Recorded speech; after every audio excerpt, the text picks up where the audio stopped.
What made to you so special? Nothing. I'm just a kid from Brooklyn. Hey, thanks for coming back to the channel.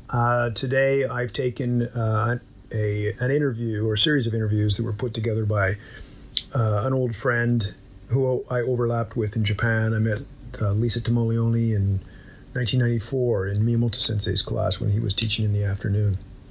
And he asked me, "Where are you from? Welcome to Japan." And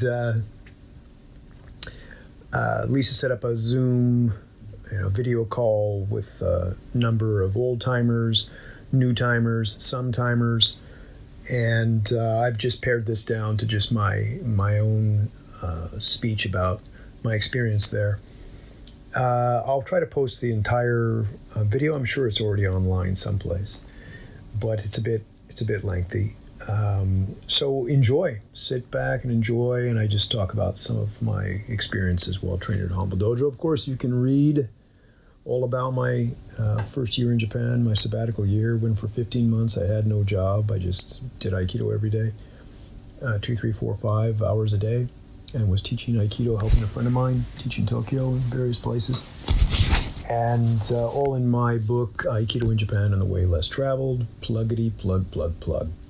Anyway, hope everybody's doing well. This was shot when I was visiting Mammoth Mountain, backside, eastern side of the Sierra Nevada. UCLA fraternity brother of mine, water polo player, has a place back there and graciously offered it to my daughter and I as we were doing a bit of a road trip mid-COVID lockdown in the People's Republic of California. Anyway, enjoy. Thanks very much. I'll start posting new material soon, real waza technique and things. It's been kind of a soft lockdown in Japan, nothing severe. It's, the old kind of Japanese say one thing and then, implement it another way. They take it seriously, but they're not wetting the bed over it. When you've got jishin, earthquakes, and you've got Kazan volcanoes, and you've got typhoon, and you've got tsunamis, one more thing that's going to kill you is nothing to be completely panic-stricken about. They have a different attitude toward things than, say, when I was back in California. Anyway, enjoy the video. Take care. Thank you all for joining us. I'm really excited about today's event. Time is going on, and we're losing our Hombu Dojo history a little bit as folks get a little older and go away. And I think it's important to preserve that. But Hombu Dojo has changed over the years, over the decades, over the generations. And I think it's really important and interesting to hear about those different generations, different times. And I think it's important for us to preserve our history and hand it down to some of the newer people who maybe don't know anything about Hombu Dojo, but it's important. This is our legacy. This is our lineage. And so I've asked people that I know, dear friends, to share a little bit of their stories. Not so much about this is how we did Shihonage back in the day. Technique is technique, but more sharing about experiences and feelings and how the time at Hombu impacted them. And so I'm very, very grateful to everybody who is speaking today. I really, really am grateful to you all. One other thing I wanted to say is the people that we have speaking today, it's just a few of us. A lot more people from other countries have visited Japan and spent time in Japan at Hombu training. Had to limit it to how many people we could have speak today, just because otherwise it would get too long and sitting in front of a computer. So, maybe other times we'll have other chances. The next person we have is William. Please, William.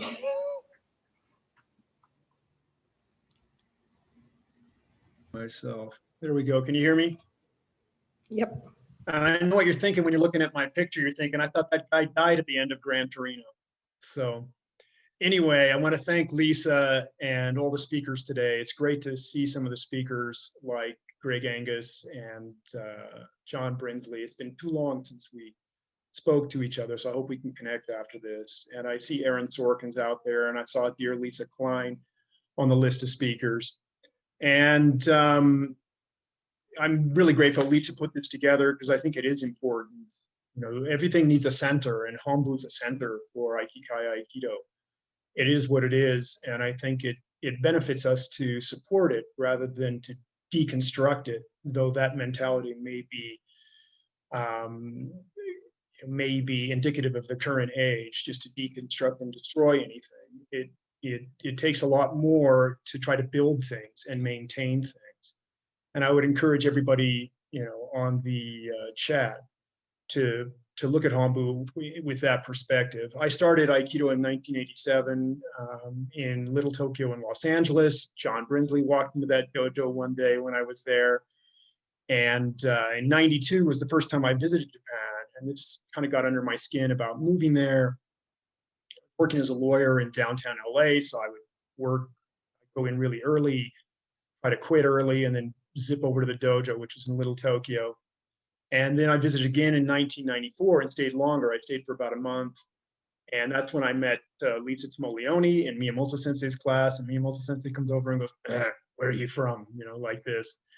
And a relationship was born. But then I decided to move there. And I went back and worked really hard at the firm and buried a couple of big bonuses, quit and moved. And half the people thought I was out of my mind. Half the people thought I was a genius, probably a bit of both. And at the start of 97, I arrived in the winter and was met by Tony the Truth Hind at the bus stop. I see you're all laughing, yeah.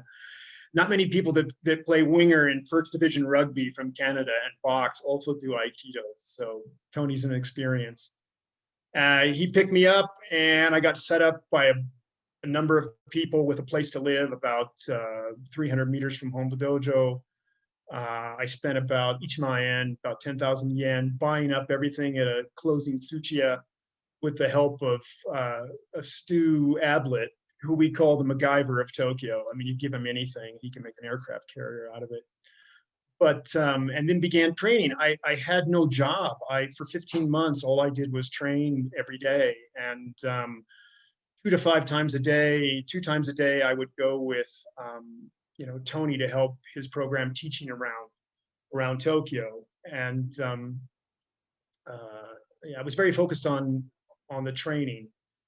But I would say that sense of community was a big takeaway from my time at Hombu Dojo. You know, there's so many things that happened. I remember dear Lisa Klein, her apartment burned down, and all the community of foreigners kind of came together and supported her with that.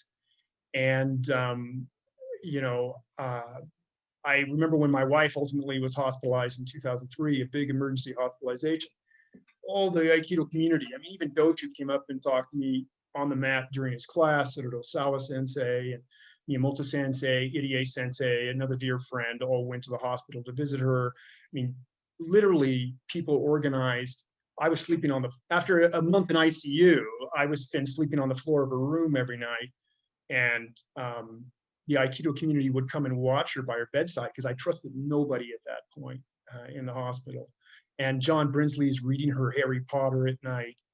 And just this sense of camaraderie was a big takeaway from the place. Also, I would say that the thing that's so great about it in terms of training, and Lisa mentions this, is this kind of crucible, this kind of critical mass of people. You have so many, you know, Aikido geeks that are all there to train, and you have all the Japanese. And at this time, starting in 97, it was really a watershed in Aikido. Soon after, Doshu would pass away, and you know, people would discover MMA and Gracie Jiu-Jitsu, and there was kind of a talent drain on Aikido later,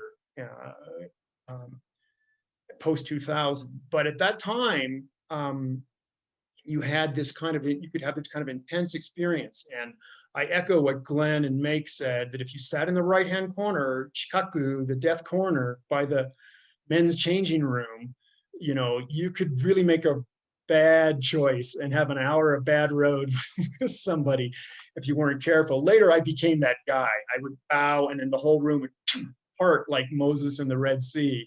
It was hard for me to track down partners. But also I remember the sense of humor is that I remember changing, I was late for class, and all of a sudden, John Brinsley comes flying through the doorway and does a one-point landing in the men's changing room. And I look at him, I go, Tony Hine, right? And Tony had chucked him through the men's changing room door. And he tried to do that to me once. I just put both hands out. No way, man, you're not doing it to me. And then I remember too, like training with Greg, there was a certain Gabby Canadian woman who we all love. And she thought it would be so funny if me from Miyamoto Sensei and kind of harder style class, which isn't really true. And then someone like Big Greg, who was a tough guy that had done karate and Aikido, you know, she tried to put us together and have the two lions eat each other. And we ended up just having a great practice. You know, Greg's a super talented, super good guy. If you get a chance to visit his dojo in Toronto, you should do that. Same thing with John Brinsley now taking over Dewa in Los Angeles, and Lisa too. I mean, everybody, you know, I'm not special, but my experiences at Hombu Dojo really were, and the place was special. And all the people I met, and there are so many people that could be on this call. You know, Lisa was kind enough to ask me, and I agreed to do it. But I would say that, you know, I landed in '97, and my first class, I mean, I practiced there before, but I can't even remember who was teaching. It was in the evening, and me and Adeshi, who's now a friend, got in a fist fight, basically. We were wrestling on the floor, pounding each other, and got separated. Thankfully for me, probably, because I was a bit tired getting off the plane. But I also remember funny things like training in Arikawa Sensei's class with Nail and Nariyasu, two of his dechi. And now you may realize there's a bar on the back window and safety glass, but there didn't used to be that bar and safety glass. I got thrown on by Nariyasu, and I went over to take Ukemi, and I just touched the window like that. The thing breaks out into outside of Hombu Dojo. And all of a sudden, like a bear, Arikawa Sensei's head comes up, and he rolls like a boulder to the back of the class, reaches down, grabs my foot, pulls it up to his face. I'm not the most flexible guy in the world. And he says, Daijabu, I hadn't cut myself. So now there's a bar and safety glass. I'm really grateful to the seniors that John mentioned, Didier Boyer and all the other foreigners who helped me. And you kind of go between practicing with people, kind of your same level and sometimes younger or less experienced, and then going up and getting your ass kicked by the seniors. And it's just sort of this forging process that improved you. Another trick I played was I would do morning practice, which I tried to do for the first 15 months I was there. But, and then I would zip down to Miyamoto Sensei's beginner's class and other beginner classes, because both people didn't move like Aikido people, move like real people. And also I could see Miyamoto Sensei's technique slowed down in that class was another thing that I did. And it's changed a lot. I mean, people that know my book, Aikido in Japan and the Way Less Traveled, I talk about Heraclitus of Ephesus, you can't step in the same river twice. The chapter's called River 2.0. It's about, what's Hombu Dojo for you at that moment with those people, with that teacher. It's never the same thing. And I think John made a really good point that you have to go there and make your own experiences, make your own tales to tell. And, what you put into, and my first teacher taught me this, the more energy you put into something, the more benefit you'll receive back. And, I remember practicing with Tony Hind, and I'm like, this guy is not going to get the best of me, and he throws me on the wall. And one time in Yokota Sensei's class, my rather large melon hit the mirror. We all thought it was going to break. split my head and it's bleeding a little bit. And we just both bust out laughing. And Yokota Sensei's like, yeah, you're fine. You know, I would say that along the lines of what Lisa mentioned is that you have this critical mass of people. You have people you don't know a lot of times, especially on the weekends. A lot of foreigners would come in from the countryside. And so you're not making a lot of the kind of tacit agreements you may make when you're training with people. And it's that kind of newness of experience that I found interesting. I mean, I followed Miyamoto Sensei and some other teachers there, Yokota Sensei. I also tried to keep an open mind and try to absorb and steal whatever I could from whoever I could, whether that was a student or that was a teacher. I also think that the key thing about Hombu was the emphasis on fundamentals, that your fundamentals would get so. I mean, I know a lot of people are interested in applied Aikido. I have a YouTube channel, Aikido Applied. But unless you have the fundamentals to really build upon, it's going to be outside of your reach. And I would say overall that that's not really the point and reason for Aikido. I see it much more fundamentally as a path and a process for developing yourself, mind, body, and spirit. And that's sort of the main stock, the main emphasis of it. And I think you get that from Hombu Dojo. Anyway, I think that's about all I have to say. But oh, one more thing, one funny story. I remember John, I think, was there during the World Cup. My wife had been an announcer in some of the stadium matches. And we were with Tamura Sensei, actually, having sushi with Miyamoto Sensei, Tamura Sensei, and maybe, I can't remember, I think one of the teacher. But we began singing the French national anthem with the word makita in it. Makita, makita, makita, to Didier Boye. And Tamura Sensei was just laughing like crazy. So I would say the opportunity for practice, sense of community, the experience of in Japan, and I would say the experience of being an outsider as a foreigner, you know, as an American. I've gone on to live in China. You know, if you had told me that when I was 18, I would say, congratulations on your ayahuasca trip. But now I teach Aikido in China. I've got cities, yada, yada, yada. But I would say that experience of being an outsider then makes you more compassionate to other people, where you're in a location where maybe you're in the main, the sort of dominant culture of the place you're residing in. So anyway, I would just say go forward, make your own experience. By all means, it's a way of supporting Aikido. It's a way of helping yourself, and you'll have experiences that you'll look back on great warmth and affection for the rest of your life. That's it. Thank you very much. Thank you, William. Really appreciate that.